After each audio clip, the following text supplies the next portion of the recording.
दोस्तों, आज की वीडियो में हम आपको बताएंगे अहल्या की कथा। प्रातः काल राम और लक्ष्मण ऋषि विश्वामित्र के साथ मिथिलापुरी के वन उपवन आदि देखने के लिए निकले। एक उपवन में उन्होंने एक निर्जन स्थान देखा।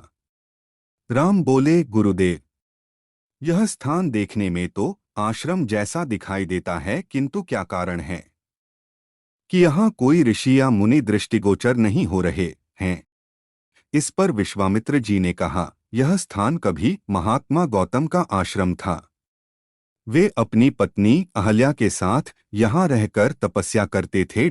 एक दिन गौतम ऋषि की अनुपस्थिति में इंद्र ने गौतम के वेश में आकर अहल्या से प्रणयार्चना की। यद्यपि अहल्या ने इंद्र को पहचान लिया था, तो भी यह सोचकर कि मैं इतनी सौंदर्यशाली हूँ कि देवराज इंद्र स्वयं मुझसे प्रणयार्चना कर रहे हैं, अपनी स्वीकृति दे दी।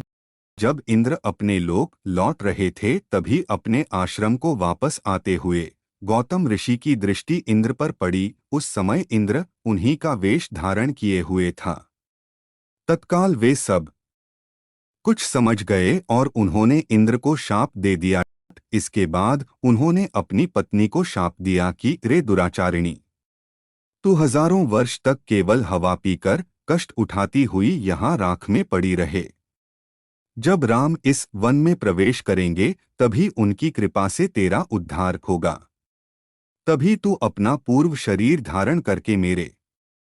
तो भी यह सोचकर कि मैं इतनी सौंदर्यशाली हूँ कि देवराज इंद्र स्वयं मुझसे प्रणयार्चना कर रहे हैं, अपनी स्वीकृति दे दी। जब इंद्र अपने लोक लौट रहे थे, तभी अपने आश्रम को वापस आते हुए गौतम ऋषि की दृष्टि इंद्र पर पड़ी।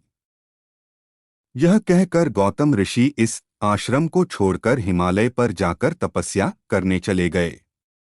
आथ हे राम, अब तुम आश्रम के अंदर जाकर अहल्या का उद्धार करो।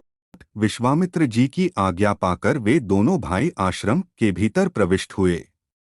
वहां तपस्यारत अहल्या कहीं दिखाई नहीं दे रही थी, केवल उसका तेज संपूर्ण वातावरण में व्याप्त हो रहा था।